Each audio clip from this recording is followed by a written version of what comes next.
ನರಂ ಚೈವ ನರೋತ್ತಮಂ ದೇವೀಂ ಸರಸ್ವತಿಂ ವ್ಯಾಸಂ ತದೋ ಜಯಮುದಿರಿಯೇ ನಷ್ಟಪ್ರಾಯೇಷು ಅಭದ್ರೇಷು ನಿತ್ಯಂ ಭಾಗವತ ಸೇವಯಾ ಭವತೆ ಉತ್ತಮ ಶ್ಲೋಕೆ ಭಕ್ತಿರ್ಭವತಿ ನೈಸ್ತಿಕೇ ಮೂಕಂ ಕರೋತಿ ವಾಚಾಲಾಂ ಪಂಗುಂ ಲಂಘಯತಿ ಗಿರಿಂ ಯತ್ಕೃಪಾತಂ ವಂದೇ ಶ್ರೀಗುರುಂ ದೀನತಾರಿಣಂ ಪರಮಾನಂದ ಮಾಧವ ಶ್ರೀ ಚೈತನ್ಯ ಈಶ್ವರಾಯ ಕೃಷ್ಣಾಯ ವಾಸುದೇವಾಯ ದೇವಕೀ ನಂದನಾಯ ಚ ನಂದಗೋಪಕುಮಾರಾಯ ಗೋವಿಂದಾಯ ನಮೋ ನಮಃ ನಿಗಮಕಲ್ಪತರೋರ್ಗಲಿತಂ ಫಲಂ ಎರಡು ಒಂದು ಅದೇ ಮೂರನೇ ಶ್ಲೋಕ ನೋಡಿ ಒಂದೇ ಅದರಲ್ಲೇ ಒಂದು ಮೂರು ನಿಗಮಕಲ್ಪತರೋರ್ಗಲಿತಂ ಫಲಂ ಮೂರನೇ ಶ್ಲೋಕ ಒಂದನೇ ಅಧ್ಯಾಯ ಮೂರನೇ ಶ್ಲೋಕ ಹಂಗೆ ಮೆಮರೈಸ್ ಮಾಡೋಣ ಅಂತ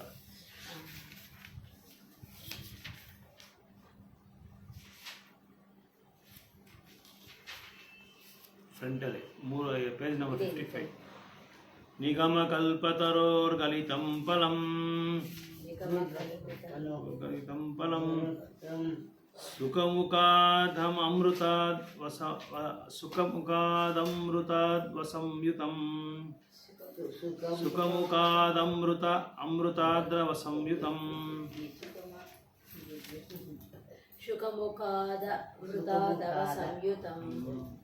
ಸಂಯುತಂ ಪಿಬತ ಭಾಗವತಂ ರಸಮಾಲಯಂ ಮುಹುರಹೋ ರಸಿಕಾ ಭುವಿ ಭಾವುಕಾಃ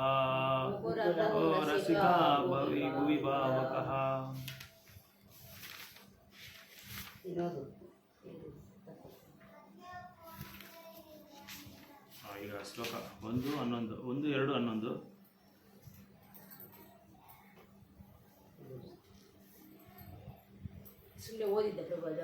ಹೌದು ಸುಮ್ಮನೆ ಓದಿದ್ದೆ ಆ ಶ್ಲೋಕ ಹಂಗೆ ಪ್ರತಿದಿನ ನಾವು ಅದನ್ನ ರಿಸೈಟ್ ಮಾಡ್ತಾ ಇದ್ರೆ ನಮಗೆ ಬೈ ಹಾರ್ಟ್ ಬಂದ್ಬಿಡುತ್ತೆ. ಅದಕ್ಕೆ ಅದು ಮುಖ್ಯವಾದ ಶ್ಲೋಕಗಳೆಲ್ಲ ಸ್ವಲ್ಪ ಹಂಗೆ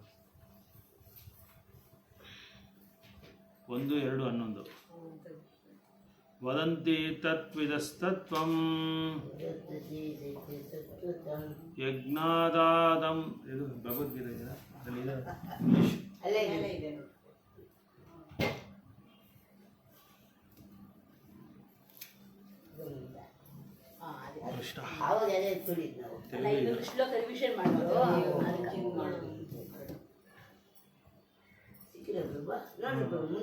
ಭಗವದ್ಗೀತೆ ಇಲ್ಲೇ ಇದೆ ಇಂಗ್ಲಿಷ್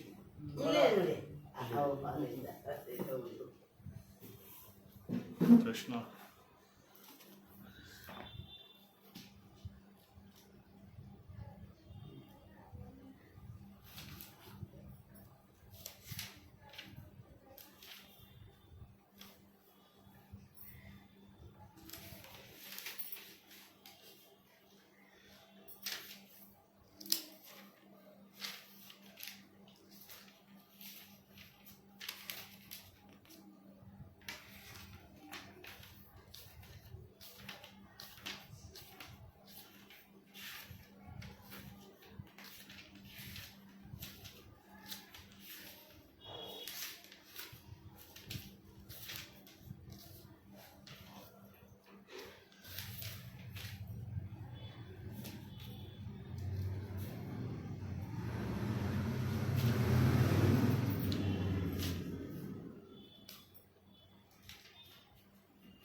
ವದಂತಿ ತತ್ವವಿದಸ್ತತ್ವಂ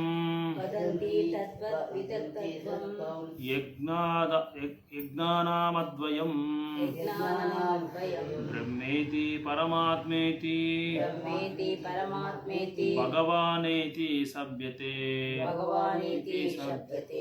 ಶ್ಲೋಕವನ್ನು ವದಂತಿ ತತ್ವವಿದಸ್ತತ್ವಂ ಯಜ್ಞಾನಾಮದ್ವಯಂ ಬ್ರಹ್ಮೇತಿ ಪರಮಾತ್ಮೇತಿ ಭಗವಾನೀತಿ ಸಭ್ಯತೆ.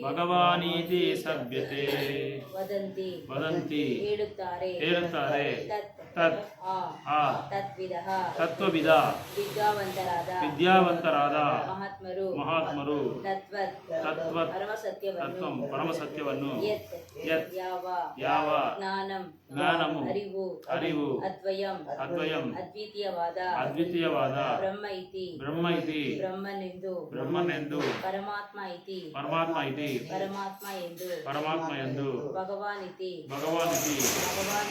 ಭಗವಾನೆಂದು ಸಭ್ಯತೆ ಕರೆಯಲ್ಪಟ್ಟಿತು. ಅನುವಾದ ಭಾವಾರ್ಥ ಕೊಟ್ಟವರು ಭಕ್ತಿವೇದಾಂತ ಸ್ವಾಮಿ ಶ್ರೀಲ ಪ್ರಭುಪಾದ ಕಿ ಜಯ. ಪರಾತ್ಪರ ಸತ್ಯವನ್ನು ತಿಳಿದ ವಿದ್ವಾಂಸರಾದ ಅಲೌಕಿಕವಾದಿಗಳು ಈ ಅದ್ವಿತೀಯ ತತ್ವವನ್ನು ನಿರಾಕಾರ ಬ್ರಹ್ಮ, ಪರಮಾತ್ಮ ಅಥವಾ ಭಗವಾನ್ ಎಂದು ಕರೆಯುತ್ತಾರೆ. ಭಾವಾರ್ಥ: ಪರಾತ್ಪರ ಸತ್ಯವೇ ಕರ್ತೃ ಕರ್ಮ ಎರಡೂ ಆಗಿದೆ. ಅಲ್ಲಿ ಗುಣಾತ್ಮಕ ಭೇದವೂ ಇಲ್ಲ. ಆದ್ದರಿಂದ ನಿರ್ಗುಣ ಬ್ರಹ್ಮ, ಪರಮಾತ್ಮ, ಭಗವಂತ ಎಲ್ಲವೂ ಗುಣಾತ್ಮಕವಾಗಿ ಒಂದೇ, ಬೇರೆ ಅಲ್ಲ. ಈ ತತ್ವವನ್ನು ಉಪನಿಷತ್ ಪಂಥದವರು ನಿರಾಕಾರ ಬ್ರಹ್ಮ ಎಂದು, ಹಿರಣ್ಯಗರ್ಭರು ಅಥವಾ ಯೋಗಿಗಳು ಅಂತರ್ಯಾಮಿ ಪರಮಾತ್ಮನೆಂದು, ಭಕ್ತಿ ಪಂಥದವರು ಭಗವಂತನೆಂದು ಸಾಕ್ಷಾತ್ಕಾರಗೊಂಡಿದ್ದಾರೆ. ಇನ್ನೊಂದು ರೀತಿಯಲ್ಲಿ ಹೇಳುವುದಾದರೆ ಭಗವಂತ ಅಥವಾ ದೇವೋತ್ತಮ ಪುರುಷ ಎಂಬುದು ಪರಾತ್ಪರ ಸತ್ಯದ ಅಂತಿಮ ಸಿದ್ಧಾಂತ. ಪರಮಾತ್ಮ ಎಂಬುದು ಪರಮ ದೇವೋತ್ತಮ ಪುರುಷನ ಆಂಶಿಕ ಪ್ರಾತಿನಿಧ್ಯ. ನಿರಾಕಾರ ಬ್ರಹ್ಮ ಪರಮ ಪುರುಷನ ತೇಜ ಪುಂಜ ಸೂರ್ಯ ದೇವನಿಗೆ ಕಿರಣಗಳಿದ್ದಂತೆ. ಎರಡು ಪಂಥಗಳ ಅಲ್ಪಜ್ಞರಾದ ಶಿಷ್ಯರು ಕೆಲವೊಮ್ಮೆ ತಮ್ಮದೇ ಸಿದ್ಧಾಂತವನ್ನು ಬೆಂಬಲಿಸಿ ವಾದ ಮಾಡುತ್ತಾರೆ. ಆದರೆ ಪರಾತ್ಪರ ಸತ್ಯದ ಪರಿಪೂರ್ಣ ದ್ರಷ್ಟಾರರು ಮೇಲಿನ ಮೂರು ಸ್ವರೂಪಗಳು ವಿವಿಧ ದೃಷ್ಟಕೋನಗಳಿಂದ ಕಂಡ ಒಂದೇ ಪರಾತ್ಪರ ಸತ್ಯದ ವಿವಿಧ ಯಥಾದೃಷ್ಟಾನೋಟ ಎಂದು ಸರಿಯಾಗಿ ತಿಳಿದಿದ್ದಾರೆ. ಭಾಗವತದ ಮೊದಲ ಅಧ್ಯಾಯದ ಮೊದಲ ಶ್ಲೋಕದಲ್ಲಿ ವಿವರಿಸಿದಂತೆ ಪರಸತ್ಯ ಸ್ವಯಂಪೂರ್ಣ, ಜ್ಞಾನಮಯ ಮತ್ತು ಸಾಪೇಕ್ಷದಿಂದ ಉಂಟಾದ ಭ್ರಮೆ ಎಂದು ಮುಕ್ತವಾದ್ದಾಗಿದೆ. ಈ ಸಾಪೇಕ್ಷ ಸಂಬಂಧದ ಜಗತ್ತಿನಲ್ಲಿ ಜ್ಞಾತೃವು ಜ್ಞೇಯದಿಂದ ಜ್ಞಾತೃ ತಿಳಿಯುವನು, ಜ್ಞೇಯದಿಂದ ತಿಳಿಯಬೇಕಾದ ವಸ್ತು ಬೇರೆ ಆಗಿರುವವನು. ಆದರೆ ಪರತರ ಸತ್ಯದ ವಿಷಯದಲ್ಲಿ ಜ್ಞಾತೃ ಜ್ಞೇಯಗಳೆರಡೂ ಅದೇ ಆಗಿವೆ. ಈ ಸಾಪೇಕ್ಷ ಜಗತ್ತಿನಲ್ಲಿ ಜ್ಞಾತೃವು ಚೈತನ್ಯ ಶಕ್ತಿ ಅಥವಾ ಪರಾಶಕ್ತಿಯಾಗಿದೆ, ಜ್ಞೇಯವು ಜಡವಸ್ತು ಅಥವಾ ಅಪರಾಶಕ್ತಿಯಾಗಿದೆ. ಆದ್ದರಿಂದ ಅಲ್ಲಿ ಶಕ್ತಿಯ ತಾರತಮ್ಯಗಳ ದ್ವಂದ್ವವಿದೆ. ಪರಾತ್ಪರ ಸಾಮ್ರಾಜ್ಯದಲ್ಲಾದರೂ ಜ್ಞಾತೃ ಜ್ಞೇಯಗಳೆರಡೂ ಒಂದೇ ಪರಾಶಕ್ತಿಗಳಾಗಿದೆ. ಪರಾಶಕ್ತಿ ಸಂಪನ್ನರಲ್ಲಿ ಮೂರು ಬಗೆಯ ಶಕ್ತಿಗಳಿವೆ. ಅಲ್ಲಿ ಶಕ್ತಿ ಸಂಪನ್ನಿಗೂ ಶಕ್ತಿಗೂ ಅಂತರವಿಲ್ಲ, ಆದರೆ ಶಕ್ತಿಯ ಗುಣಗಳಲ್ಲಿ ಅಂತರವಿದೆ. ಪರಾತ್ಪರ ಸಾಮ್ರಾಜ್ಯ ಮತ್ತು ಜೀವಿಗಳು ಒಂದೇ ಪರಾಶಕ್ತಿಗೆ ಸೇರಿದೆ, ಆದರೆ ಐಹಿಕ ಜಗತ್ತು ಮಾತ್ರ ಅಪರಾಶಕ್ತಿಯಾಗಿದೆ. ಜೀವಿ ಅಪರಾಶಕ್ತಿಯ ಸಂಪರ್ಕದಿಂದ ತಾನು ಅಪರಾಶಕ್ತಿಗೆ ಸೇರುವುದನೆಂಬ ಭ್ರಮೆಯಲ್ಲಿದ್ದಾನೆ. ಆದ್ದರಿಂದ ಅವನಿಗೆ ಐಹಿಕ ಜಗತ್ತಿನ ಜೊತೆಗೆ ಸಂಬಂಧದ ಪ್ರಜ್ಞೆ ಉಂಟಾಗಿದೆ. ಆಧ್ಯಾತ್ಮಿಕ ಜಗತ್ತಿನಲ್ಲಿ ಜ್ಞಾತೃ ಜ್ಞೇಯಗಳ ಮಧ್ಯೆ ಅಂತಹ ಭೇದ ಪ್ರಜ್ಞೆ ಇಲ್ಲ. ಆದ್ದರಿಂದ ಎಲ್ಲವೂ ಒಂದೇ ಆಗಿದೆ. ಓಂ ಅಜ್ಞಾನತಿಮಿರಂಧಸ್ಯ ಜ್ಞಾನಾಂಜನಶಲಾಕಯ ಚಕ್ಷುರುನ್ಮಿಲಿತಂ ಯೇನ ತಸ್ಮೈ ಶ್ರೀ ಗುರುವೇ ನಮಃ. ಶ್ರೀ ಚೈತನ್ಯ ಮನೋಭೀಷ್ಟಂ ಸ್ಥಾಪಿತಂ ಯೇನ ಭೂತಲೆ ರೂಪ ಕಲಾ ಮಹ್ಯಂ ದದಾತಿ ಸ್ವಪದಾಂತಿಕಂ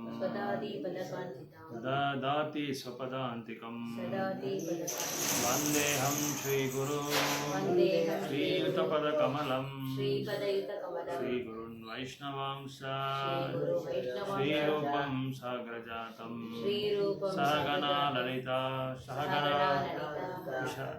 ಸಹಗಣಾ ರಘುನಾಥಾನ್ವಿತಂ ತಂ ಹಂಸಜೀವಂ ಸಾದ್ವೈತಂ ಸಾವಧೂತಂ ಪರಿಜನ ಸಹಿತಂ ಕೃಷ್ಣ ಚೈತನ್ಯ ದೇವಂ ಶ್ರೀ ರಾಧಾ ಕೃಷ್ಣ ಪಾದಾ ಸಹಗಣ ಲಲಿತಾ ಶ್ರೀ ವಿಶಾಖಾನ್ವಿತಂ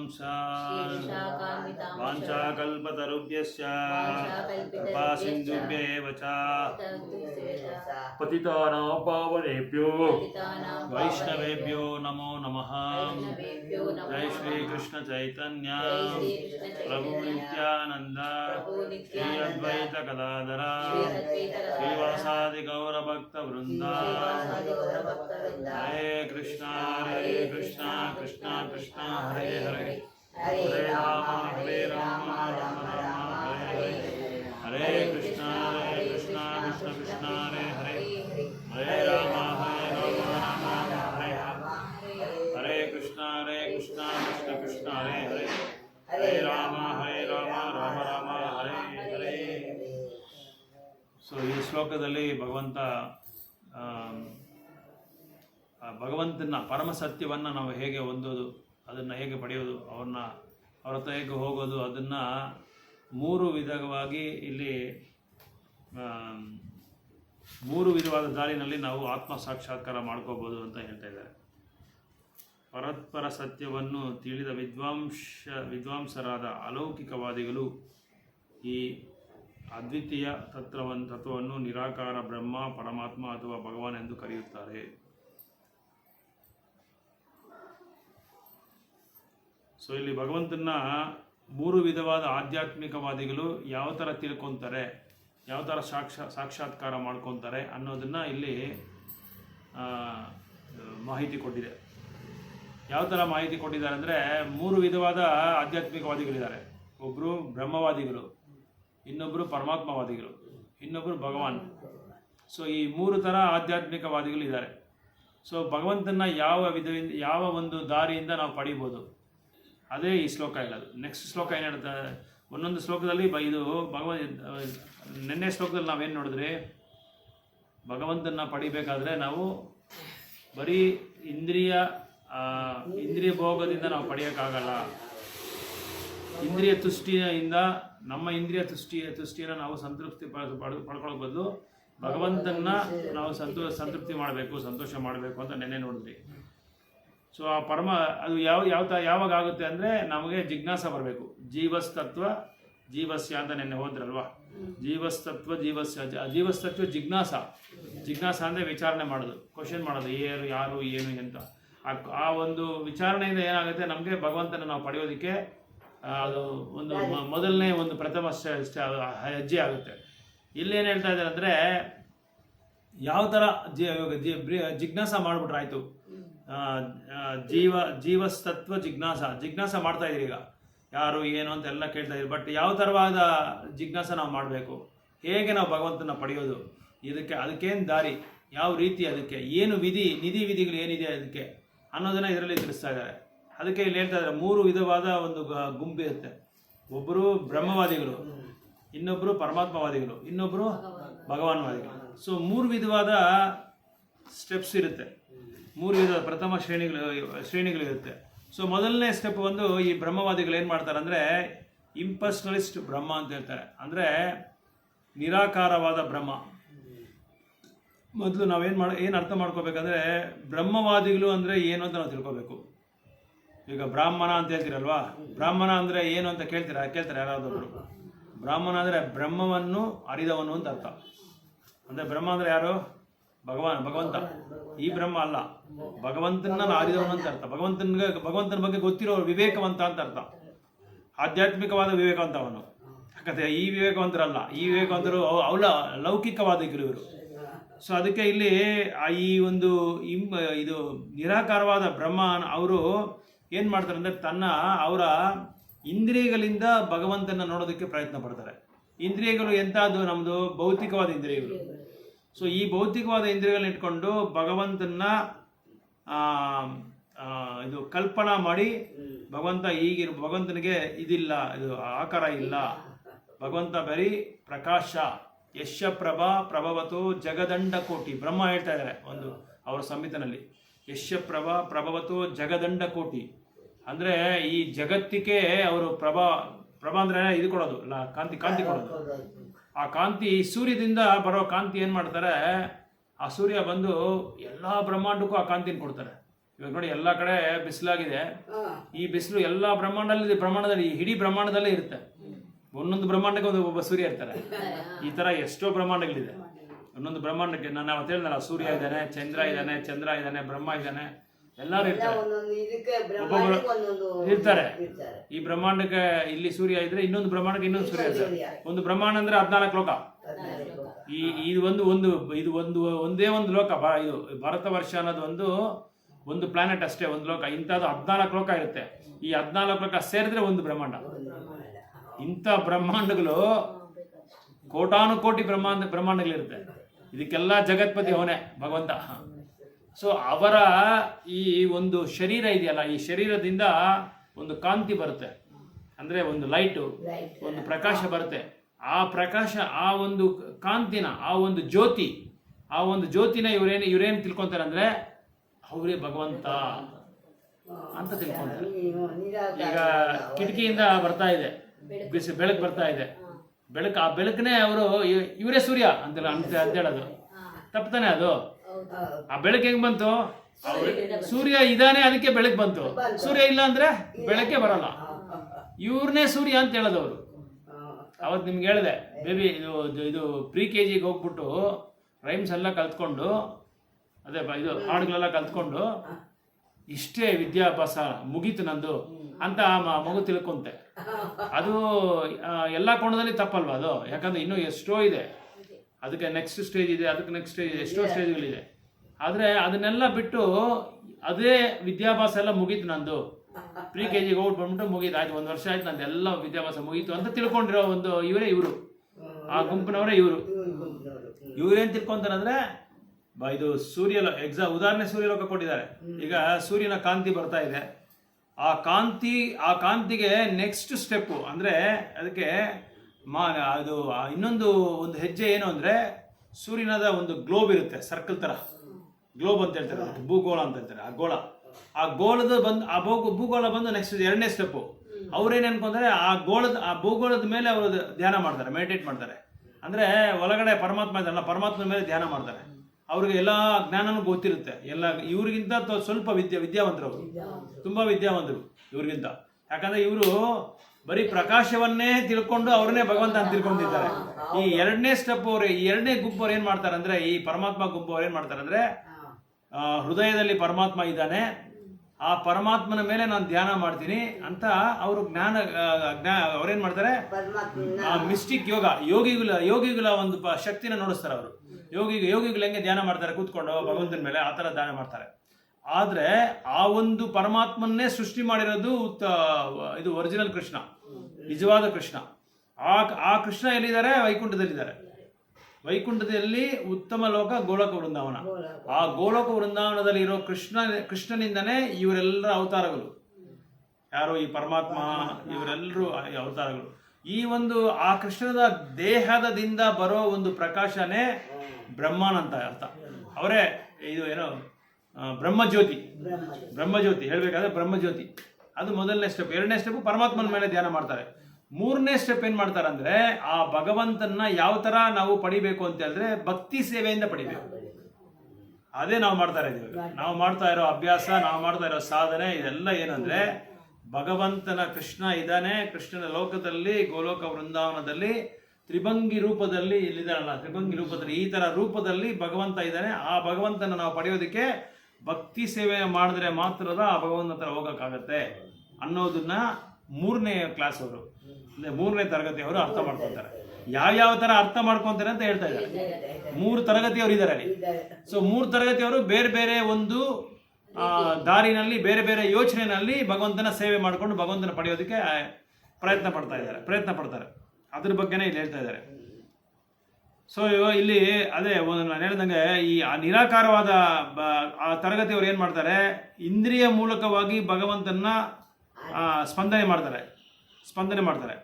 ಆದರೆ ಈ ಪರಮಾತ್ಮ ರೂಪದಲ್ಲಿರೋರನ್ನ, ಆ ಪರಮಾತ್ಮ ರೂಪದಲ್ಲಿ ಇರೋ ಆ ಒಂದು ತರಗತಿಯವರು ಏನು ಮಾಡ್ತಾರೆ, ಪರಮಾತ್ಮಗೋಸ್ಕರ ಇದು ಸರ್ಚ್ ಮಾಡ್ತಾರೆ, ಹುಡುಕ್ತಾರೆ.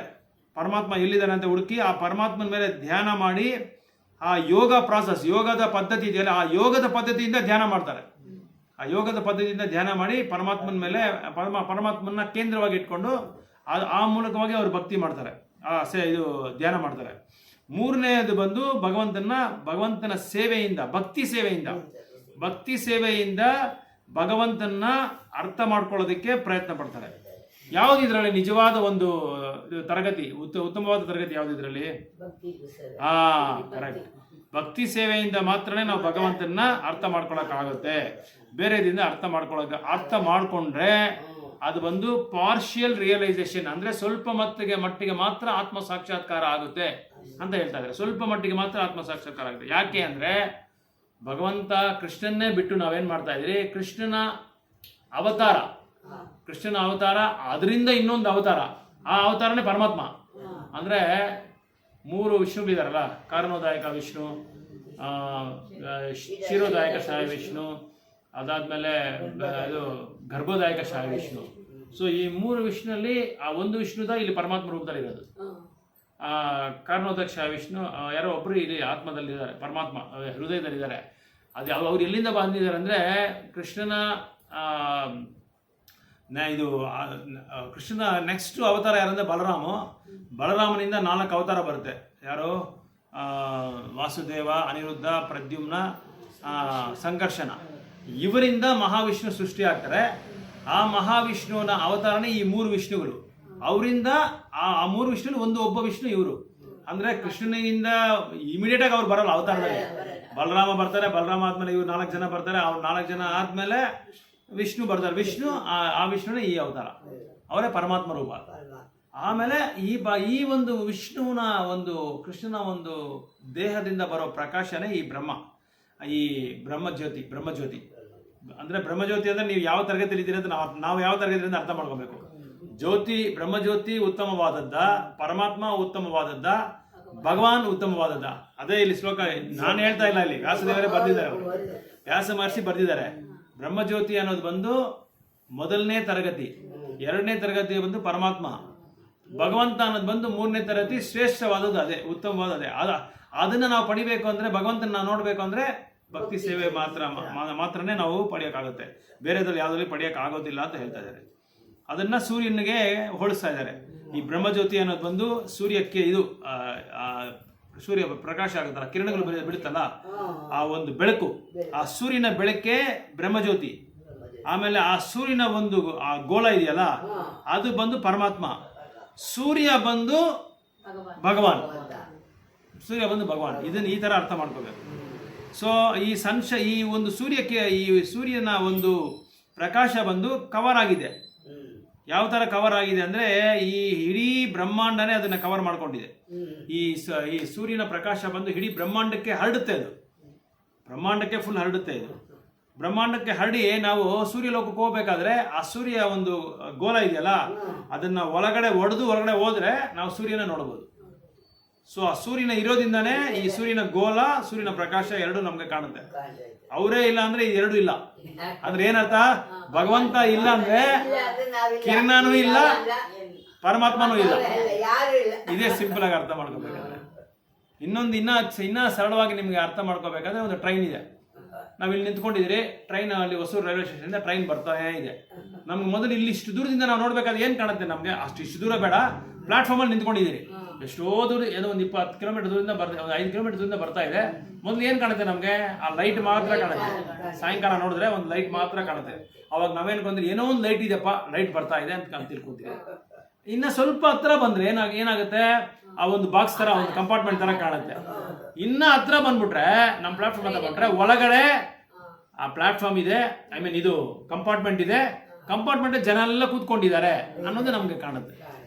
ಸೊ ಆ ಲೈಟ್ ಅನ್ನೋದು ಬಂದು ಬ್ರಹ್ಮಜ್ಯೋತಿ, ಟ್ರೈನ್ ಲೈಟು. ಆ ಕಂಪಾರ್ಟ್ಮೆಂಟ್ಗಳೆಲ್ಲ ಏನಾಗುತ್ತೆ? ಪರಮಾತ್ಮ. ಒಳಗಡೆ ಜನ ಎಲ್ಲ ಇರೋದು ಕಾಣೋದೆಲ್ಲ ಭಗವಾನ್ ರಿಯಲೈಸೇಷನ್. ಅದನ್ನ ಆ ಥರ ನಾವು ಅರ್ಥ ಮಾಡ್ಕೋಬೇಕಾಗತ್ತೆ. ಅದಕ್ಕೆ ಇಲ್ಲಿ ಭಗವಂತ ಇದನ್ನ ಅರ್ಥ ಮಾಡ್ಕೋಬೇಕು ಅಂದ್ರೆ ನಾವು ನಮ್ಮ ತತ್ವದಿಂದ ಅರ್ಥ ಮಾಡ್ಕೋಬೇಕು. ಅದೇ ಇದೆ ತತ್ವ ವದಂತಿ ತತ್ವ ವಿಧಸ್ತತ್ವಂ. ಅಂದರೆ ತತ್ವದಿಂದ ನಾವು ಸಿದ್ಧಾಂತದಿಂದ ಅರ್ಥ ಮಾಡ್ಕೋಬೇಕಾದ್ರೆ ಆ ಸಿದ್ಧಾಂತವನ್ನು ಅರಿದವನು ಯಾರು, ಆ ಸಿದ್ಧಾಂತ ಅರಿದವನು ಯಾರು? ಆಧ್ಯಾತ್ಮಿಕವಾದ ಗುರು. ಆ ಗುರುವಿಂದ ಮಾತ್ರನೇ ಈ ಒಂದು ಭಗವಂತನ ನಾವು ಅರ್ಥ ಮಾಡ್ಕೊಳ್ಳೋಕ್ಕೆ ಸಾಧ್ಯ. ಅದಕ್ಕೆ 4ನೇ ಅಧ್ಯಾಯ ನೀವು ಭಗವದ್ಗೀತೆನಲ್ಲಿ ನೋಡಿದ್ರೆ ಗೊತ್ತಾಗುತ್ತೆ. 4ನೇ ಅಧ್ಯಾಯ 1ನೇ ಶ್ಲೋಕದಲ್ಲಿ ಕೃಷ್ಣ ಏನು ಹೇಳ್ತಾ ಇದ್ದಾರೆ, ಯಾವ ಥರ ನಾವು ಅರ್ಥ ಮಾಡ್ಕೋಬೇಕು, ಯಾರನ್ನ ನಾವು ಸ್ಪಂದಿಸಬೇಕು, ಯಾರು ನಮಗೆ ಸ್ಪಂದನೆ ಕೊಡ್ತಾರೆ ಅನ್ನೋದನ್ನ ಇದರಲ್ಲಿ ಹೇಳಿದ್ದಾರೆ. ಶ್ರೀ ಭಗವಾನ್ ವಾಚ, ಹಂಗೆ ರಿಸೈಟ್ ಮಾಡಿ. ಶ್ರೀ ಭಗವಾನ್ ವಾಚ ಇಮಂ ವಿವಸ್ವತೆ ಯೋಗಂ ಇಮಂ ವಿವಸ್ವತೆ ಯೋಗಂ ಪ್ರೋಕ್ತಾವಾನ್ ಅಹಮವ್ಯಯಂ ವಿವಸ್ವಾನ್ ಮನವೇ ಪ್ರಹ ಮನುರಿಕ್ಷ್ವಾಕೆ ಬ್ರವೀತ್. ಸೊ ಇಲ್ಲಿ ಏನ್ ಹೇಳ್ತಾ ಇದ್ದಾರೆ ಅಂದ್ರೆ, ಕೃಷ್ಣ ಹೇಳ್ತಾ ಇದ್ದಾರೆ ಅರ್ಜುನ್ಗೆ, ಅರ್ಜುನ, ನಾನು ಈಗಲ್ಲ ಭಗವದ್ಗೀತೆ ಉಪದೇಶ ಮಾಡಿದ್ದು, ಎಷ್ಟೋ ಯುಗಗಳ ಮುಂದೆನೆ ನಾನು ಸೂರ್ಯನ್ಗೆ ಉಪದೇಶ ಮಾಡಿದ್ದೀನಿ. ಆ ಸೂರ್ಯ ಏನ್ ಮಾಡ್ತಾರೆ, ನಾನು ಸೂರ್ಯನ್ಗೆ ಉಪದೇಶ ಮಾಡಿದ್ರೆ ಸೂರ್ಯ ಏನ್ ಮಾಡ್ತಾರೆ, ಅವ್ರ ಹೆಸರು ವಿವಸ್ವಾನ್ ಅಂತ ಹೆಸರು, ಸೂರ್ಯನ ಹೆಸರು ಸನ್ ಗಾಡ್, ಅವ್ರ ಹೆಸರು ವಿವಸ್ವಾನ್ ಅಂತ, ಇನ್ನೊಂದು ಹೆಸರು ಸೂರ್ಯ ಭಗವಂತನಿಗೆ. ಸೊ ಆ ವಿವಸ್ವಾನ್ ಏನ್ ಮಾಡ್ತಾರೆ, ಮನುಗೆ ಹೇಳ್ತಾರೆ. ಮನು ಯಾರಿಗೆ ಹೇಳ್ತಾರೆ? ಇಕ್ಷ್ವಾಕು ಹೇಳ್ತಾರೆ, ಇಕ್ಷ್ವಾಕು ಉಪದೇಶ ಮಾಡ್ತಾರೆ. ಸೊ ಈ ತರ ನೀನು ತಿಳ್ಕೊಬೇಡ, ಇವಾಗಲೇ ನಾನು ಭಗವದ್ಗೀತೆ ನಿನಗೆ ಉಪದೇಶ ಮಾಡ್ತಾ ಇದ್ದೀನಿ, ನಾನು ಆವಾಗಲೇ ಹೇಳಿದ್ದೀನಿ. ಸೊ ಇಲ್ಲಿ ಗುರು ಪರಂಪರಾ ಸಮೇತ ಬರ್ತಾ ಇದೆ. ಫಸ್ಟ್ ಮೊದಲು ವಿವಸ್ವಾನ್ ಅಂದ್ರೆ ಒಂದೊಂದು ಲೋಕಕ್ಕೆ ಒಂದೊಂದು ವಿಗ್ರಹ ಇರುತ್ತೆ. ಈಗ ನಮ್ಮ ಇದರಲ್ಲಿ ಜಗನ್ನಾಥ, ಬಲದೇವ, ಸುಭದ್ರ, ಇನ್ನೊಂದು ದೇವಸ್ಥಾನ ರಾಧಾ ಮಾಧವ, ಆ ತರ ಒಂದೊಂದು ಲೋಕಕ್ಕೆ ಒಂದೊಂದು ಇವರು ವಿಗ್ರಹ ಇರುತ್ತೆ. ಆ ವಿಗ್ರಹನ ಅಲ್ಲಿ ಪೂಜೆ ಮಾಡ್ತಾರೆ. ಸೊ ಸೂರ್ಯ ಲೋಕದಲ್ಲಿ ವಿವಸ್ವಾನ್ ಅಂತ ವಿಗ್ರಹ, ಅವರಿಗೆ ಸೂರ್ಯನಿಗೆ ಹೆಸರು, ಇನ್ನೊಂದು ಹೆಸರು ವಿವಸ್ವಾನ್ ಅಂತ. ಆ ವಿವಸ್ವಾನ್ನ ಅಲ್ಲಿ ಪೂಜೆ ಮಾಡ್ತಾರೆ. ಆ ವಿವಸ್ವಾನಿಗೆ ಉಪದೇಶ ಮಾಡ್ತಾ ಇದ್ದಾರೆ, ಕೃಷ್ಣ ಮಾಡಿದ್ದಾರೆ. ಯಾವಾಗ್ಲೋ ಮಾಡ್ಬಿಟ್ಟಿದ್ದಾರೆ, ಸತ್ಯಲೋ ಯಾವ ಲೋಕದಲ್ಲ ಅಂತ ಗೊತ್ತಿಲ್ಲ, ಎಷ್ಟೋ ಯುಗಗಳ ಮುಂದೆನೆ ಅವ್ರಿಗೆ ಉಪದೇಶ ಮಾಡಿದ್ದಾರೆ. ಆ ವಿವಸ್ವಾನ್ ಏನ್ ಮಾಡ್ತಾರೆ, ಮನುಗೆ ಮಾಡ್ತಾರೆ ಉಪದೇಶ, ಅದನ್ನೇ ಈ ಭಗವದ್ಗೀತೆನ. ಮನು ಏನ್ ಮಾಡ್ತಾರೆ, ಇಕ್ಷ್ವಾಕು ಮಾಡ್ತಾರೆ.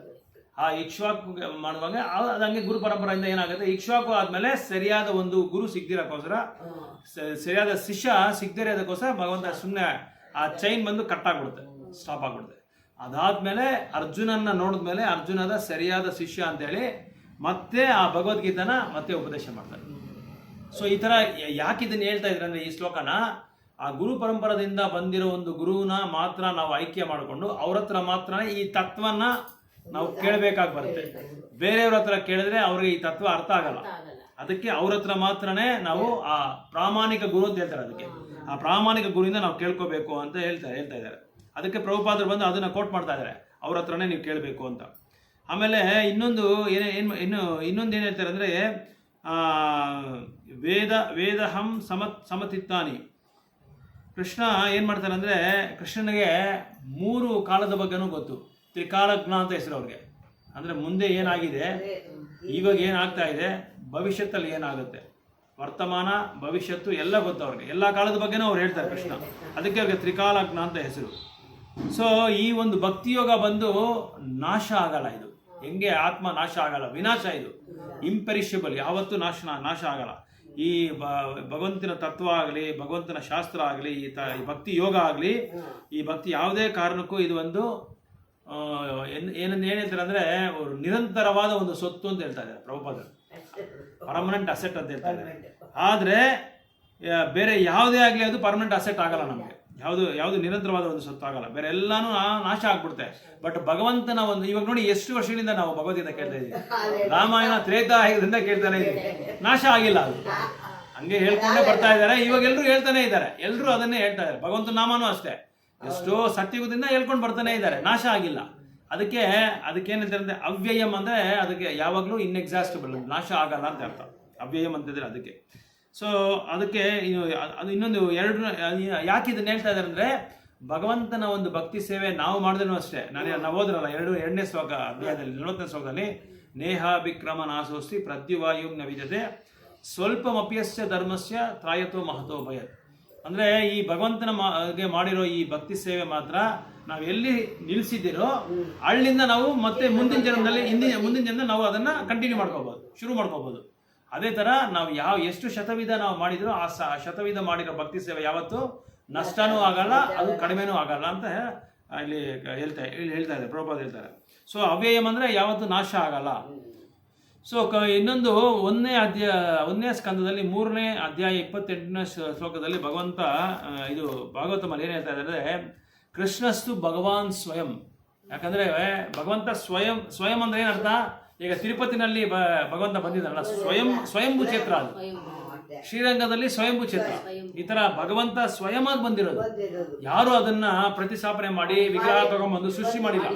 ಈಗ ರಾಮನ್ನ ಬಂದು ಸೃಷ್ಟಿ ಮಾಡಿದ್ರು, ತಗೊಂಡ್ಬಂದು ವಿಗ್ರಹನ ಮಾಡಿ ಅದನ್ನ ಶಿಲ್ಪಿ ಚೆಕ್ಕಿದ್ದಾರೆ, ಅದನ್ನ ಚೆಕ್ಬಿಟ್ಟು ತಗೊಂಡ್ಬಂದು ಪ್ರತಿಸ್ಥಾಪನೆ ಮಾಡಿರೋದು. ಆದ್ರೆ ರಂಗನಾಥರದಾಗ್ಲಿ ಈ ತರ ತಿರುಪತಿನಲ್ಲಾಗ್ಲಿ ಈ ತರ ಸ್ವಯಂಭೂ ಕ್ಷೇತ್ರಗಳು, ಮುಖ್ಯವಾದ ಕ್ಷೇತ್ರಗಳು ಒಂದು 8-9 ಇದೆ ನಮ್ಮ ಭಾರತ ವರ್ಷದಲ್ಲಿ, ಪ್ರಪಂಚದಲ್ಲಿ. ಅವರೇ ಬಂದಿರೋದು ಭಗವಂತ.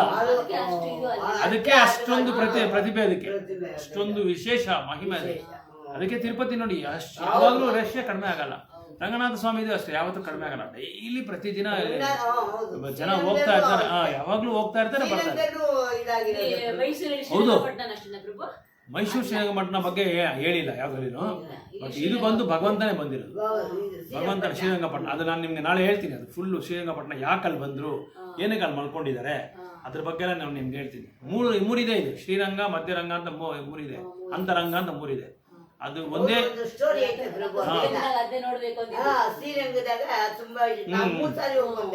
ಅದು ಇನ್ನೊಂದು ಏನಂದ್ರೆ, ಆ 3 ರಂಗಾನು ಒಂದೇ ದಿನ ನೋಡಿದ್ರೆ ತುಂಬಾ ಒಳ್ಳೇದಂತೆ. ಸೂರ್ಯ ಉದಯ ಆಗಿ ಸೂರ್ಯ ಅಸ್ತಮ ಆಗೋದ್ರೊಳಗೆ 3 ನೋಡ್ಬಿಡ್ಬೋದು. ನೋಡ್ಬಿಟ್ರೆ ವೈಕುಂಠಕ್ಕೆ ಹೋಗೋ ಪ್ರಾಪ್ತಿ ಅಂತ. ಹೋಗಿದ್ರ ನೀವು? ಇಲ್ಲ, ಯಾವಾಗಾದ್ರೂ ಹೋಗ್ಬೋದು. ರಥಸಪ್ತಮಿ ಹೋದಿನ ಕೂಡ ಹೋಗ್ಬೋದು, ಇನ್ನೂ ವಿಶೇಷ ಅವತ್ತು ಹೋದ್ರೆ. ಸೊ ಈ ಒಂದು 3 ಒಂದೇ ದಿನ ನೋಡಿದ್ರೆ ವೈಕುಂಠಕ್ಕೆ ಪ್ರಾಪ್ತಿ ಅಂತ ಹೇಳಿ ಶಾಸ್ತ್ರದಲ್ಲಿ ಹೇಳ್ತಾರೆ. ಬಟ್ ಸ್ವಲ್ಪ ಕಷ್ಟ ಬಿದ್ದು ಹೋಗ್ಬೇಕು, ಬೆಳಗ್ಗೆನೆ ಎದ್ಬಿಡ್ಬೇಕು. ಬೆಳಗ್ಗೆನೆ ಇವತ್ತು ಮುಗಿಸ ಎಲ್ಲರೂ ನೋಡ್ತಾರೆ, ತುಂಬಾ ಜನ ನೋಡಿದ್ದಾರೆ ಇದನ್ನ, ತುಂಬಾ ಜನ ದರ್ಶನ ಮಾಡ್ಕೊಂಡಿದ್ದಾರೆ. ಆತರ ಇದೆಲ್ಲ ಸ್ವಯಂಭೂ. ಸೊ ಅದನ್ನೇ ಈ ಒಂದು ಭಗವಂತ ಬಂದು ಯಾಕೆ ಹೇಳ್ತಾ ಇದ್ದೀನಿ ಅಂದ್ರೆ, ಈ ಶ್ಲೋಕದಲ್ಲಿ ಹೇಳ್ತಾರೆ, ಕೃಷ್ಣಸ್ತು ಭಗವಾನ್ ಸ್ವಯಂ.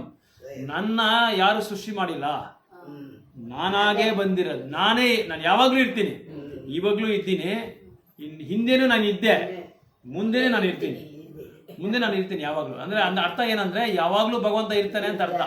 ಅವ್ರನ್ನ ಯಾರು ಸೃಷ್ಟಿ ಅವ್ರು ನಿಮ್ಗೆ ಯಾರಪ್ಪ ತಂದೆ ತಾಯಿ ಅಂತ ನಾವು ಕೃಷ್ಣನ್ ಕೇಳಕ್ಕಾಗತ್ತಾ? ಅಲ್ಲ, ಕೇಳಕ್ಕಾಗಲ್ಲ, ಅದನ್ನ ಕೇಳಕ್ಕಾಗಲ್ಲ. ಇನ್ನೊಂದು, ಅವ್ರು ಯಾವ ಕೆಲಸನೂ ಮಾಡಲ್ಲ. ಮುಖ್ಯ ಪ್ರಮುಖವಾದ ಅಂಶ ಏನಂದ್ರೆ, ಅವರು ಯಾವ ಆಫೀಸ್ಗೆ ಹೋಗ್ಬೇಕಾಗಿಲ್ಲ, ಯಾವ ವ್ಯಾಪಾರನೂ ಮಾಡ್ಬೇಕಾಗಿಲ್ಲ. ಯಾಕಂದ್ರೆ ಅವರೇ ಸೃಷ್ಟಿಕರ್ತ. ನಾವು ಮೊದಲನೇ ಶ್ಲೋಕದಲ್ಲಿ ನೋಡಿದ್ರಲ್ಲ, ಅವರೇ ಏನೋ ಇದು ಕೃಷ್ಣಸ್ತು ಭಗವಾನ್ ಸ್ವಯಂ ಅಂದ್ರೆ ಎಲ್ಲ ಅವರು ಸ್ವಯಂ ಅವರೇ ಬಂದಿರೋದು. ಅವ್ರಿಗೇನು ಅವ್ರಿಗೆ ಯಾರು ಅದು ಮುಂದು ಹಿಂದು ಯಾವುದು ಇಲ್ಲ, ಅವರು ಯಾವಾಗಲೂ ಶಾಶ್ವತವಾಗಿ ಇರ್ತಾರೆ ಅಂತ ಅರ್ಥ ಅದಕ್ಕೆ. ಸೊ ಅದಕ್ಕೆ ಅವ್ರನ್ನ ನಾವು ತಿಳ್ಕೊಬೇಕಂದ್ರೆ ಭಕ್ತಿ ಸೇವೆಯಿಂದ ಮಾತ್ರ ನಾವು ತಿಳ್ಕೊಳಕ್ಕಾಗೋದು, ಅರ್ಥ ಮಾಡ್ಕೊಳಕ್ಕಾಗೋದು. ಯಾಕಂದ್ರೆ ಬೇರೆ ಎಲ್ಲರೂ ಅವರಿಂದ, ಈಗ ಈ ವಿಷ್ಣು ಎಲ್ಲ ಇದಾರಲ್ಲ, ವಿಷ್ಣು, ರಾಮ, ನರಸಿಂಹ, ವರಾಹ, ಮತ್ಸ್ಯ ಅವತಾರ, ಬುದ್ಧ, ಕೃಷ್ಣ, ಅದು ಬಲರಾಮು, ಇವರೆಲ್ಲರೂ ಭಗವಂತನಿಂದ ಬಂದಿರೋರು. ಪ್ಲೀನರಿ ಪೋರ್ಷನ್ ಅವರಿಂದ ಒಂದು ಅಂಶ ಇವರೆಲ್ಲರೂ. ಬಲರಾಮ ಒಂದು ಮುಖ್ಯವಾದ ಅಂಶ ಆದ್ರೆ, ಬಲರಾಮನಿಂದ ಬಂದವರು ಇವರಲ್ಲ. ಅಂದ್ರೆ ಕೃಷ್ಣನಿಂದ ಡೈರೆಕ್ಟ್ ಆಗಿ ಬಂದಿರೋರಲ್ಲ, ಕೃಷ್ಣನಿಂದ ಬಲರಾಮ ಮಾತ್ರ ಬರ್ತಾರೆ. ಬಲರಾಮನಿಂದ ಬಂದವರು ಇವರೆಲ್ಲರೂ ಅಲ್ಲ, ಕೃಷ್ಣನಿಂದ ಬಲರಾಮ್ ಬಂದಿರೋದು. ರಾಧಾರಾಣಿ ಬಲರಾಮ್ ಬಂದು ಕೃಷ್ಣನಿಂದ ಅವ್ರು ಬಂದಿರೋ ಕೃಷ್ಣನೇ ಅವತಾರ ತಗೊಂಡಿರೋದು. ಆತರ ಬಲರಾಮನ್ ತರ ತಗೊಂಡಿರೋದು, ರಾಧಾರಾಣಿ ತರ ತಗೊಂಡಿರೋದು. ಅದೇ ಹೇಳ್ತಾರೆ, ಅವರೇ ಅವರು ದ್ವಾಪರದಲ್ಲಿ ಅನ್ನ ತರ ಬರ್ತಾರೆ ಅಷ್ಟೇ, ಆದ್ರೆ ನಿಜವಾದ ಕೃಷ್ಣನ ಅವತಾರ ಯಾರು ಅಂದ್ರೆ ಬಲರಾಮನೇ. ಕೃಷ್ಣ ಬಂದು ಮೊದಲನೇ ಅವತಾರ ಬಲರಾಮ. ಯಾಕೆ ಬಲರಾಮನ ಸೃಷ್ಟಿ ಮಾಡ್ತಾರೆ ಅಂದ್ರೆ, ಹೆಂಗೆ ಸೇವೆ ಮಾಡ್ಬೇಕು ಭಗವಂತನಿಗೆ ಅಂತ ತೋರಿಸ್ಕೊಡಕ್ಕೆ ಬಲರಾಮನ್ ತರ ಬರ್ತಾರೆ. ಆಮೇಲೆ ರಾಧಾರಾಣಿ ತರ ಯಾಕೆ ಬರ್ತಾರೆ ಅಂದ್ರೆ, ಅವರು ಯಾವಾಗ್ಲೂ ಆನಂದವಾಗಿ ಇರಬೇಕು, ಸುಖ ಸಂತೋಷವಾಗಿ ಇರಬೇಕು ಅಂತ ಒಂದು ತಿಳ್ಕೊಂಡ್ರೆ ಅವಾಗ ಅವ್ರು ರಾಧಾರಾಣಿ ತರ ಬರ್ತಾರೆ. ಕೃಷ್ಣನೇ ಕೃಷ್ಣ, ರಾಧಾರಾಣಿ, ಬಲರಾಮ್ ಬಂದು ಏನು ವ್ಯತ್ಯಾಸನೇ ಇಲ್ಲ. ಯಾಕಂದ್ರೆ ಅವ್ರ ಮೂವರು ಒಂದೇ. ಕೃಷ್ಣ ಆತರ. ಇವಾಗ ನಾನು ಇಲ್ಲಿ ಕೂತ್ಕೊಂಡಿದ್ದೀನಿ, ಇವಾಗ ನಾನು ಅಂಗಡಿನಲ್ಲಿ ಕೂತ್ಕೊಂಡ್ರೆ ಹೆಂಗಿರ್ತೀನಿ, ವ್ಯಾಪಾರ ಮೂಡದಲ್ಲಿ ಇರ್ತೀನಿ, ವ್ಯಾಪಾರ ಮಾಡೋ ಭಾವನೆಯಲ್ಲಿ ಇರ್ತೀನಿ. ಆಫೀಸ್ಗೆ ಹೋದ್ರೆ ಆಫೀಸ್ ಬಾಸ್ ಹಂಗಿರ್ತೀನಿ. ಇಲ್ಲಿ ಬಂದ್ರೆ ಕ್ಲಾಸ್ ಮಾಡೋರು ಮೂಡಲ್ಲಿ ಇರ್ತೀನಿ, ಭಗವಂತ ಭಕ್ತಿ ಸೇವೆ ಮೂಡಲ್ಲಿ ಇರ್ತೀನಿ. ಅದೇ ತರ ಒಂದು ಜಡ್ಜ್ ಏನ್ ಮಾಡ್ತಾನೆ, ಜಡ್ಜಲ್ಲಿ ತನ್ನ ಮಗನೇ ಕೋರ್ಟ್ಗೆ ಬಂದ್ರೆ ಕೂಡ ಹೆಂಗಿರ್ತಾನೆ, ಅಲ್ಲಿ ಅವನ ಅಸಿಸ್ಟೆಂಟ್ ಇರ್ತಾರಲ್ಲ, ಅವನಲ್ಲಿ ಅಲ್ಲಿ ಕುತ್ಕೋಪ, ನಿಮ್ಮ ಅಪ್ಪ ಅಲ್ಲಿ ಬರ್ತಾರೆ, ಹೋಗಿ ಮನೆಗೆ ನೋಡ್ಕೋಪ ಅಂತ ಹೇಳ್ತಾರೆ. ಯಾಕಂದ್ರೆ ಅಲ್ಲಿ ಜಡ್ಜ್ ಅವರು. ಅದೇ ಮನೆಗೆ ಬಂದ್ರೆ ಅದೇ ಮಗನ್ನ ಮೇಲೆ ಕುದಿಸ್ಕೊಂತಾರೆ, ಹಗಲ ಮೇಲೆ ಕುದಿಸ್ಕೊಂತಾರೆ, ಕುದುರೆ ತರ ಅವ್ರನ್ನ ಇದು ಮಾಡಿ ಸವಾರಿ ಮಾಡು ಅಂತ ಹೇಳ್ತಾರೆ. ಸೊ ಆ ಥರ ಇಲ್ಲಿ ಭಗವಂತ ಇದು ಕೋರ್ಟಲ್ಲಿ ಬೇರೆ ತರ ಇರ್ತಾರೆ, ಇದು ಜಡ್ಜು ಮನೆಯಲ್ಲಿ ಬೇರೆ ತರ ಇರ್ತಾರೆ. ಅದೇ ತರನೇ ಭಗವಂತ ಕೂಡ ಇಲ್ಲೇನಾಗ್ತಾರೆ, ಆ ಒಂದು ಈ ವೈಕುಂಠದಲ್ಲಿರುವಾಗ ತುಂಬಾ ಶಿಸ್ತಾಗಿರ್ತಾರೆ, ಸ್ಟ್ರಿಕ್ಟ್ ಆಗಿರ್ತಾರೆ.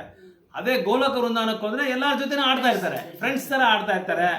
ಆಮೇಲೆ ತಾಯಿಗೆ ಮಗನ ತರ ಇರ್ತಾರೆ, ಇದು ಇದು ಪ್ರೇಯಸಿಗಳ ತರ ಪ್ರೇಯಸಿ ತರ ಇರ್ತಾರೆ, ಈ ತರ ಇರ್ತಾರೆ. ಸೊ ಇಲ್ಲಿ ಭಗವಂತ ತಾನು ಕೃಷ್ಣನ ಬಲರಾಮನ ತರ ಬರುವಾಗ ಏನ್ ಮಾಡ್ತಾರೆ, ಬಲರಾಮ ತೋರಿಸ್ಕೊಡ್ತಾರೆ ನಮ್ಗೆ. ಸೇವಕ ಭಗವಾನ್ ಅಂತ ಹೆಸರು.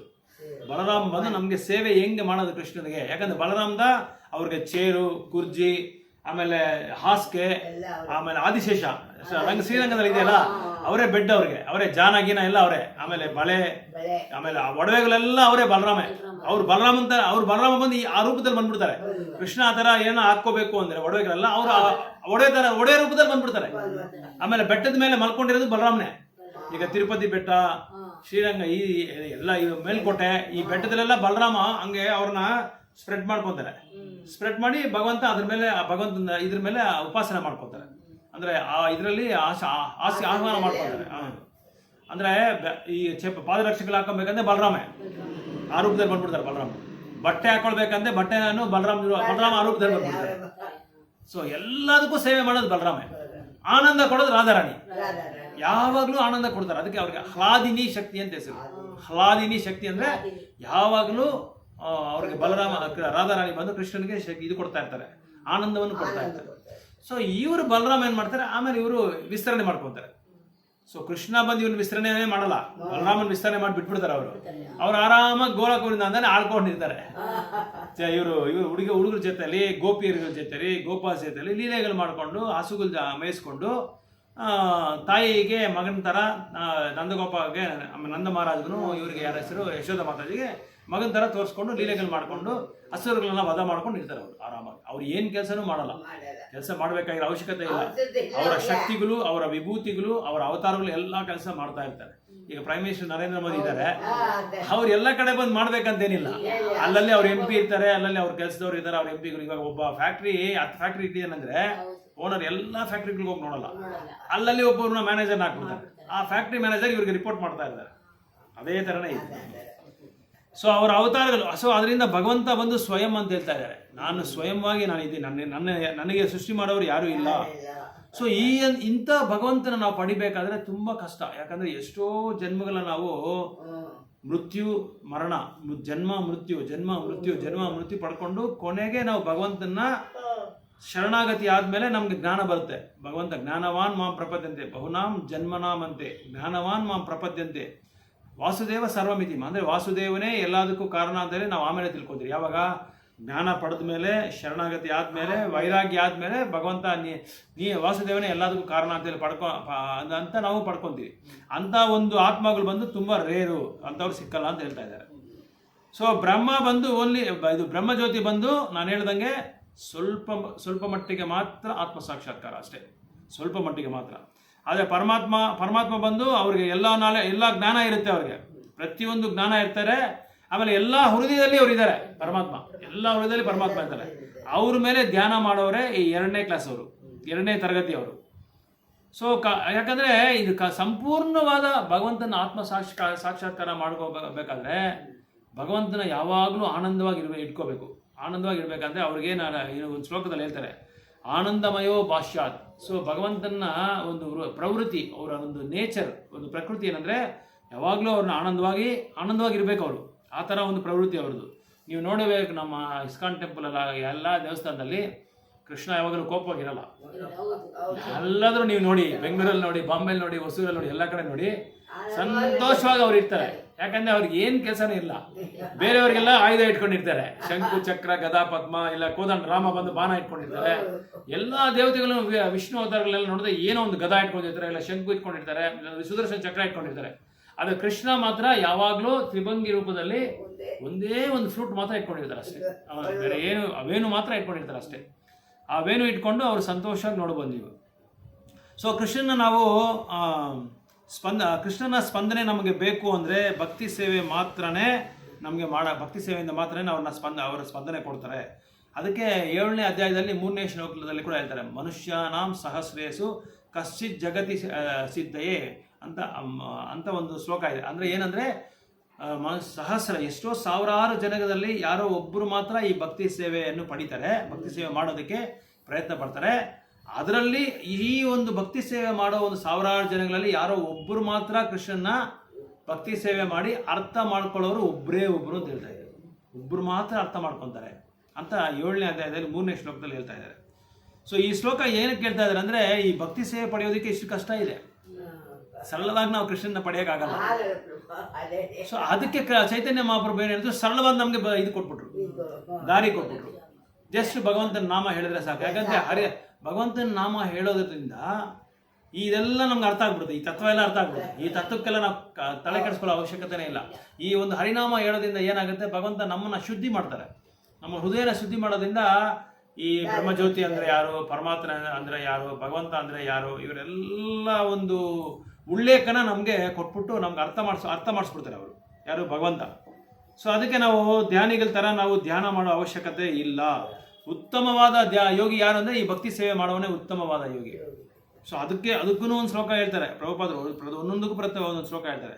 12 ಸ್ಕಂದದಲ್ಲಿ 13ನೇ ಅಧ್ಯಾಯದಲ್ಲಿ 1ನೇ ಶ್ಲೋಕದಲ್ಲಿ ಹೇಳ್ತಾರೆ, ಧ್ಯಾನಾವಸ್ಥಿತ ತದ್ಗತೇನ ಮನಸ ಪಶ್ಯಂತಿ ಯಂ ಯೋಗಿನಃ. ಅಂದರೆ ಏನಂದರೆ, ಯೋಗಿನ ಕೃಷ್ಣನ ನಾವು ನಿಜವಾಗಿ ಭಕ್ತಿ ಸೇವೆ ಉತ್ತಮವಾದ ಯೋಗಿ ಯಾರು ಅಂತ ಕೇಳ್ತಾರೆ. ಉತ್ತಮವಾದ ಯೋಗಿ ಯಾರು ಅಂದರೆ ಫಸ್ಟ್ ಕ್ಲಾಸ್ ಯೋಗಿ. ಅದಕ್ಕೆ ಭಗವದ್ಗೀತೆಯಲ್ಲಿ 6:47 ಹೇಳ್ತಾರೆ, ಯೋಗೀನಾಂ ಅಪಿ ಸರ್ವೇಸ ಮದ್ಗತ ಅಂತರಾತ್ಮನ ಶ್ರದ್ಧಾವನ್ ಭಜತೆ ಯೋಮಾಂ. ಅಂದರೆ ಯಾರು ಭಗವಂತನ ಮೇಲೆ ನಂಬಿಕೆ ಇಟ್ಕೊಂಡು ಧ್ಯಾನ ಮಾಡ್ತಾರೋ ಅವರೇ ಉತ್ತಮವಾದ ಯೋಗಿ. ಯೋಗಿನಾಂ ಅಪಿ ಸರ್ವೇಶ, ಯೋಗಿಗಳಲ್ಲೇ ಸರ್ವೇಶ ಅಂದರೆ ಉತ್ತಮವಾದ ಯೋಗಿ ಯಾರಂದ್ರೆ ಮದ್ಗತ ಅಂತರಾತ್ಮನ, ಯಾವಾಗಲೂ ನನ್ನ ಬಗ್ಗೆ ಯೋಚನೆ ಮಾಡ್ತಾ ಇರ್ತಾರೆ. ಮದ್ಗತ ಅಂತರಾತ್ಮದಲ್ಲಿ ಭಗವಂತನ ಮೇಲೆ ಧ್ಯಾನ ಮಾಡ್ಕೊಂಡಿರ್ತಾರೆ. ಯಾವಾಗಲೂ ಅವ್ರ ಬಗ್ಗೆನೇ ಭಗವಂತನ ನಾಮ ಹೇಳ್ಕೊಂಡು ಅವ್ರನ್ನ ಧ್ಯಾನ ಮಾಡ್ಕೊಂಡಿರ್ತಾರೆ. ಅವರೇ ಅದೇ ಯಾವ ಥರ ಧ್ಯಾನ ಮಾಡ್ಕೊಂಡಿರ್ತಾರೆ, ನಂಬಿಕೆ ಇಟ್ಕೊಂಡು. ಅದಕ್ಕೆ ಮದ್ಗತ ಅಂತರಾತ್ಮನ ಶ್ರದ್ಧಾವನ್ ಅಂದರೆ ನಂಬಿಕೆಯಿಂದ, ಶ್ರದ್ಧಾವನ್ ಭಜತೆ, ಶ್ರದ್ಧೆಯಿಂದ ನನ್ನ ಭಜನೆ ಮಾಡ್ತಾರೆ, ಅವರು ಬಂದು ಉತ್ತಮ ಯೋಗಿ ಅಂತ ಹೇಳ್ತಾ ಇದ್ದಾರೆ. ಸೊ ಅದಕ್ಕೆ ನಾವು ಇದಕ್ಕೆಲ್ಲ ಧ್ಯಾನ ಮಾಡಿಕೊಂಡು ಯೋಗ ಮಾಡಿಕೊಂಡು ಇದೆಲ್ಲ ಮಾಡ್ಕೊಳ್ಳೋ ಅವಶ್ಯಕತೆನೇ ಇಲ್ಲ. ಇವಾಗ ಅಷ್ಟಾಂಗ ಯೋಗ ಅಂದರೆ ನಿಮ್ಗೆ ಗೊತ್ತು, 8 ನಿಯಮಗಳಿದೆ ಅದರಲ್ಲಿ.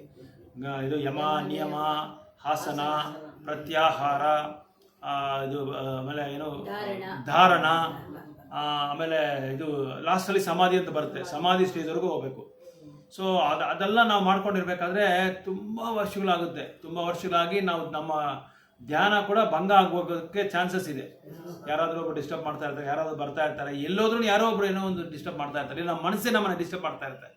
ಏನೇನೋ ಜ್ಞಾಪಕ ಬರುತ್ತೆ, ಅದೆಲ್ಲ ಅದು ಇದು ಜ್ಞಾಪಕ ಕೊಟ್ಟು ನಮ್ಮ ಮನಸ್ಸು ಮಾಡಿ ನಮ್ಮ ಮನಸ್ಸಿನಲ್ಲಿ ಇದು ಏನು ಮಾಡುತ್ತೆ, ಭಂಗ ಮಾಡುತ್ತೆ.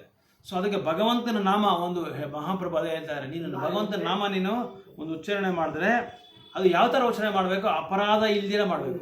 ಅಪರಾಧ ಅಂದರೆ ಯಾರನ್ನೇ ಒಬ್ಬರನ್ನ, ಯಾರೇ ಒಂದು ಜೀವಿನಾಗಲಿ ಯಾವುದೇ ಒಂದು ವಿಮರ್ಶನೆ ಮಾಡಬಾರ್ದು, ಅವ್ರ ಬಗ್ಗೆ ತಪ್ಪು ಹೇಳಬಾರ್ದು. ಇದು 10 ಅಪರಾಧಗಳಿದೆ. ಅದನ್ನು ನಾವು ನೆಕ್ಸ್ಟ್ ಮುಂದಿನ ಕ್ಲಾಸಲ್ಲಿ ನಾವು ಅದನ್ನು ಇದು ಮಾಡೋಣ, ಆ ತರಗತಿ ಒಂದು ತಗೊಳ್ಳೋಣ. 10 ಅಪರಾಧಗಳು ಪದ್ಮಪುರಾಣದಲ್ಲಿ ಹೇಳಿದ್ದಾರೆ. ಈ 10 ಅಪರಾಧಗಳು ಇಲ್ದಿರ ಭಗವಂತನ ನಾಮ ಹೇಳಿದ್ರೆ ನಾವು ಈ ಸರಳವಾಗಿ ಭಗವಂತನ ನೋಡ್ಬೋದು, ಭಗವಂತನ ದರ್ಶನ ನಮಗೆ ಕೊಡ್ತಾನೆ. ಅದಕ್ಕೆ ಪ್ರಭುಪಾದ ಗುರುಗಳು ಏನು ಹೇಳ್ತಾರೆ ಅಂದರೆ, ಭಗವಂತನ ನೀನು ನೋಡೋಕೆ ಹೋಗ್ಬೇಡ, ಭಗವಂತನ ನೋಡೋ ಥರ ನೀನು ಭಕ್ತಿ ಸೇವೆ ಮಾಡು ಅಂತ ಹೇಳ್ತಾರೆ. ಯಾಕಂದ್ರೆ ಭಕ್ತಿ ಸೇವೆ ಮಾಡಿದ್ರೆ ಭಗವಂತನ, ಇವಾಗ ಅರ್ಜುನನಿಗೆ ಏನು ಮಾಡ್ದ, ಬಂದು ಕುತ್ಕೊಂಡ್ಬಿಟ್ರು ರಥನಲ್ಲಿ.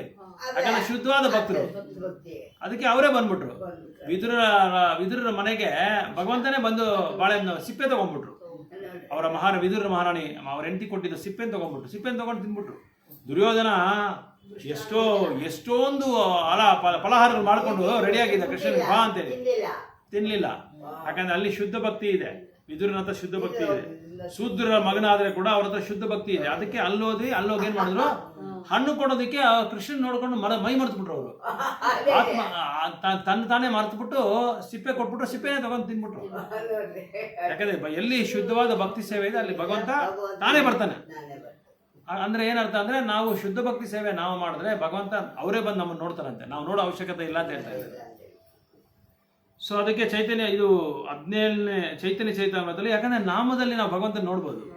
ನಾನು ನಿಮ್ಗೊಂದು ಶ್ಲೋಕ ಹೇಳ್ತಾ ಇದ್ದೆ ಮುಂದೆ, ನಾಮ ಚಿಂತಾಮಣಿ ಕೃಷ್ಣ ಚೈತನ್ಯ ರಸ ವಿಗ್ರಹ ಪೂರ್ಣ ಶುದ್ಧೋ ನಿತ್ಯ ಮುಕ್ತೋ ಅಭಿನ್ನತ್ವಂ ನಾಮನಾಭಿನೇ. ನಾಮಕ್ಕೆ ಭಗವಂತನ ರೂಪಕ್ಕೆ ಭೇದನೇ ಇಲ್ಲ.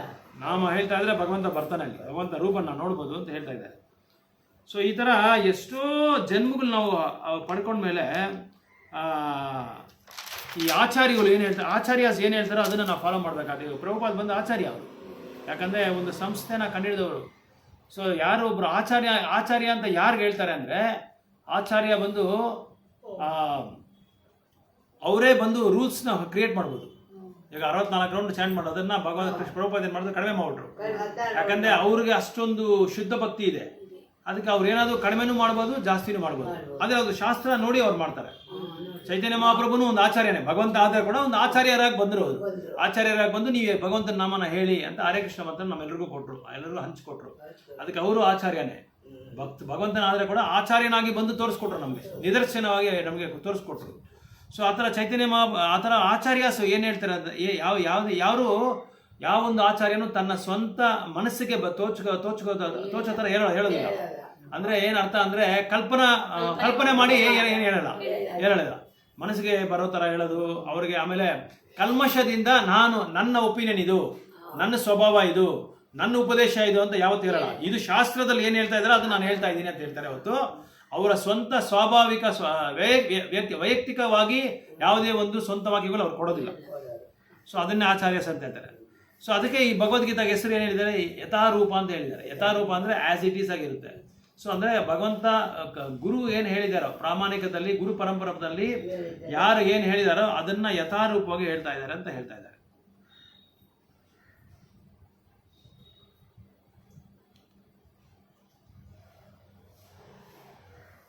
ಸೊ ನೀವು ಇದು ಪ್ರಶ್ನೆ ಕೇಳ್ಬೋದು, ಯಾಕೆ ನಾವು ಭಗವಂತನ ಇದು ಮಾಡ್ಕೋಬೇಕು, ಯಾಕೆ ನಮಗೆ ಈ ಒಂದು ಭಗವಂತನಿಗಿರೋ ಪ್ರವೃತ್ತಿ ಎಲ್ಲ ನಮ್ಗೆ ಯಾಕೆ ಇರುತ್ತೆ ಅಂದರೆ, ಕೃಷ್ಣನಿಗಿರೋ ಪ್ರವೃತ್ತಿಗಳು ಎಲ್ಲ ಪ್ರವೃತ್ತಿಗಳು ನಮ್ಗಿರುತ್ತೆ. ಯಾಕಂದ್ರೆ ಇವಾಗ ಕೃಷ್ಣ ಬಂದು ರಾಧಾರಾಣಿನ ಪ್ರೀತಿ ಮಾಡ್ತಾರೆ ಅಂದರೆ ಅವ್ರು ಮಾಡೋ ಪ್ರೀತಿಗೆ ನಾವು ಮಾಡೋ ಇಲ್ಲಿ ಪ್ರೀತಿಗೆ ಬೇರೆ ವ್ಯತ್ಯಾಸ ಇದೆ. ನಾವು ಇವತ್ತು 5 ವರ್ಷ ಚೆನ್ನಾಗಿರ್ತೀರಿ, ಆಮೇಲೆ ಜಗಳ ಆಡ್ಕೊಂಡು ಬೇರೆ ಹೋಗ್ಬಿಡ್ತೀವಿ. ಆದರೆ ಅಲ್ಲಿ ನಿರಂತರವಾದ ಒಂದು ಪ್ರೀತಿ, ಅದು ಬಂದು ಪ್ರೇಮೆ, ಇದು ಬಂದು ಕಾಮ. ಭೌತಿಕ ಪ್ರಪಂಚದಲ್ಲಿರೋದು ಬರೀ ಕಾಮ, ಬರೀ ಆಸೆಗೋಸ್ಕರ ಮಾಡಲ್ಲ ಅಷ್ಟೇ. ಇದು ಆಸೆಗೋಸ್ಕರನೋ ಬೇರೆ ಏನಕ್ಕೋ ಒಂದು ಉದ್ದೇಶ ಇರುತ್ತೆ, ಅಲ್ಲಿ ಯಾವುದೂ ಉದ್ದೇಶ ಇರಲ್ಲ. ಶುದ್ಧ ಭಕ್ತಿ, ಶುದ್ಧ ಪ್ರೇಮದಿಂದ ಅದು ಮಾಡ್ತಾರೆ. ಸೊ ಅದಕ್ಕೆ ಭಗವಂತನ ಹತ್ರ ಏನೇನು ಒಂದು ಕ್ವಾಲಿಟೀಸ್, ಒಂದು ಗುಣಗಳಿದೆಯೋ ಆ ಗುಣಗಳೆಲ್ಲ ನಮ್ಮ ಹತ್ರ ನೋಡ್ಬೋದು. ಆದರೆ ನಮ್ಮ ಹತ್ರ ಇರೋ ಗುಣಗಳು ಬಂದು ಸ್ವಲ್ಪ ಮಾತ್ರ ಇರುತ್ತೆ, ಭಗವಂತನಿಗೆ ಸಂಪೂರ್ಣವಾಗಿರುತ್ತೆ.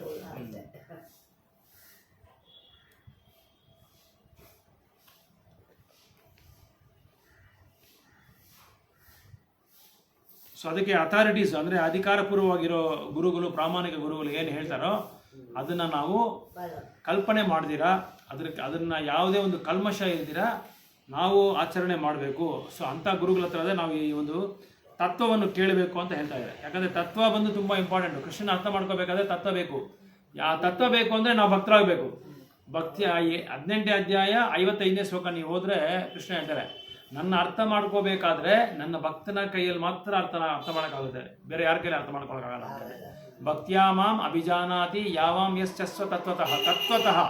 ತತ್ವದಲ್ಲಿ ಅಂದರೆ ಸಿದ್ಧಾಂತದಲ್ಲಿ ಮಾತ್ರನೇ ಭಗವಂತನ ಅರ್ಥ ಮಾಡ್ಕೊಳ್ಳೋದು. ಅಂದರೆ ಭಕ್ತನಾದರೆ ಮಾತ್ರನೇ ಭಗವಂತನ ಅರ್ಥ ಮಾಡ್ಕೊಳಕ್ಕಾಗೋದು. ಬೇರೆ ಯಾವುದೇ ಒಂದು ನಾವು ನಮ್ಮ ಭೌತಿಕ ಇಂದ್ರಿಯಗಳಿಂದ ನಾವು ನಮ್ಮ ಭೌತಿಕವಾದ ಮನಸ್ಸಿಂದ ನಾವು ಅರ್ಥ ಮಾಡ್ಕೊಳಕ್ಕೆ ಆಗಲ್ಲ.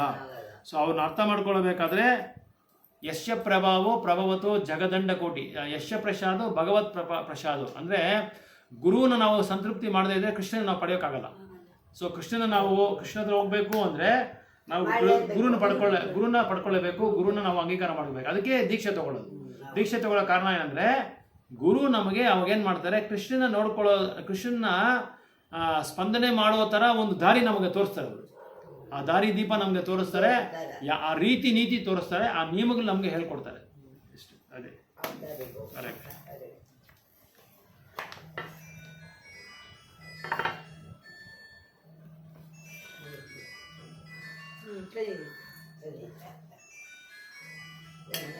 ಯಾರ ನೋಡಿ